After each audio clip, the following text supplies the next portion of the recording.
Yeah. Yes.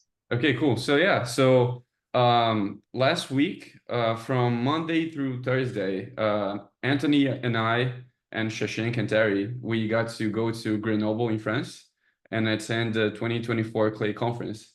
And CLE, it's the name CLE is Conference of Labs and Evaluation Forum. So there, I believe there's a total of 12 labs running for the 2024 edition, and we ended up competing in 11 of them. So almost every single one of the labs we had a paper published. And I believe it was the first time that we as a team we publish we entered every single task under Live Clay in the history of the Live Clay lab of the Clay conference. No other team has ever done all of the tasks under Live Clay, and we were the first team to actually do it.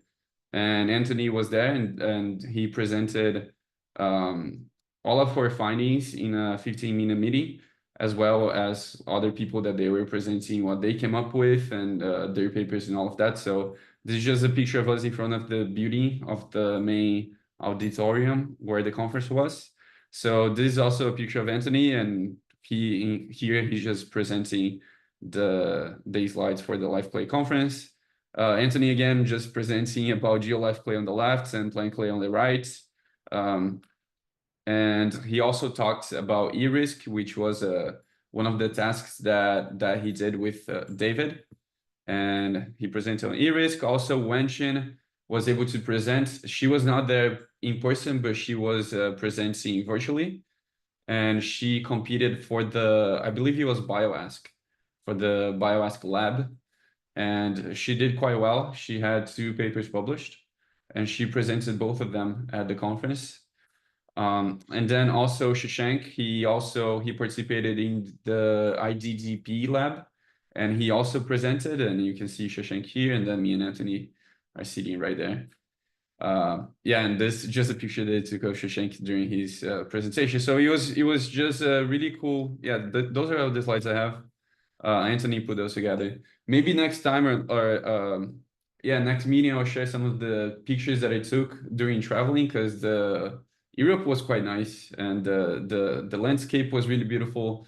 The university is in the Alps, in the French Alps, and we got to also do a little bit of traveling, at least Anthony and I. So we ended up going to Annecy, which is a city on a little bit north France, very close by Geneva in Switzerland, and then we also got to go to Switzerland after just traveling, which is it was a really cool thing to do. Just go to the conference for 4 days and then get to travel a little bit after. And all the labs were also really cool to see, and really cool to see their implementations. I believe I shared a very comprehensive doc with you guys that covers like maybe I can go here and show you guys, but I think I shared on the chat. Yeah, this one right here. Let me know if you don't have like access to that or anything else. But yeah, like I took notes, very comprehensive notes of every single session that I attended for every single day. So you can see that I pasted a lot of papers, and especially the papers that they were presented on, and then also papers that they mentioned. So things like blip or BORTS or clip and other things. So this is a very, very, very comprehensive doc. And if you're interested more on the live clay stuff, it's on the very bottom, because live clay, the lab was on the very first day. So this is just the keynotes on hate speech, blah blah blah, and then live clay lab overview. And then if you keep going up, you see just lab overviews, but you can see people presenting on wordplay and a lot of other really cool and interesting ideas. This one by Mario, very, very cool. He did really, really well on wordplay, and he's one of the top competitors on wordplay for the many previous editions, and then now actually for the next edition, Mario is gonna be on in the wordplay team, actually creating the data and preparing the next edition of wordplay, which I'm gonna probably get some slides together and present them. We're gonna have like a session dedicated to only clay stuff next month, I believe. So I'm gonna save all of the updates for them. But basically, I also have some like the major updates and some of the key takeaways here on the top. So basically, they're gonna add an animal clay edition for 2025, which is gonna basically be a multi-label, multi-object detection, kind of.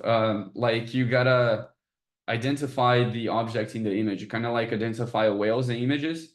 So you're gonna have to identify like a specific whale in an image. I'm just saying whale because it's just an example. We don't know which animal is gonna be yet, but it's gonna be like you're gonna have to identify this is a specific animal in the picture, kind of like identifying your own pets. Like let's say you have a bunch of pictures of dogs, and then one of the dogs is your pet, so you gotta identify which one is your pet.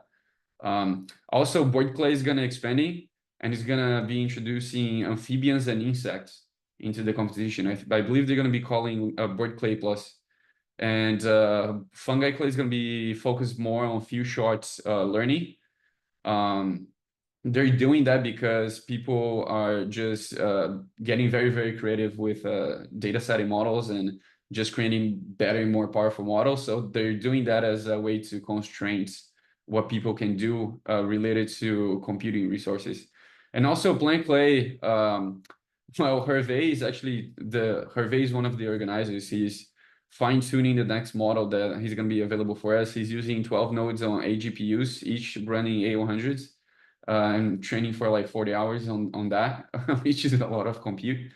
And also he's going to be introducing a lot of unsupervised data to the competition for next year. And then there's a bunch of other stuff, the quantum clay, and we're going to be sharing more updates for next month. But basically, that's all the updates that I wanted to share with you guys, and we can probably start the EDA discussion today.